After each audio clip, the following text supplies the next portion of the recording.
Mifanome fotoana eny Amboanjobe kosa ny mpikambana rehetra ao anatin'ny ankolafiravalmanana amin'ny sabotsy soavy izao. Fotoana izay entina hifampirariana soa noho ny fatratrarana ny taom-baovao amin'ny ankapobeny isan'ny fandaharam-potoana ao anatin'izany ny fanaovana tombana ny taona 2024, ny fanaovana vina ihany koa ny taona vaovao. Zay eo amin'ny ankolafiravalmanana dia mikarakara fampiarabana eny Amboanjobe en place de l'amitié amin'ny sabotsy soavy izao.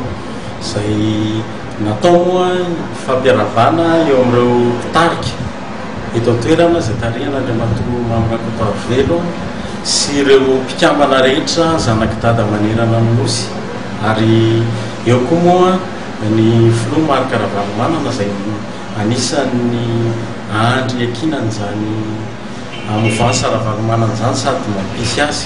Amin'io fampiarabana io dia isy mazava ho azy moa fampiarabana ao amin'ny mpitarika sy ireo mpikambana rehetra mpandala ary ireo zanaky dada rehetra manerana ny nosy.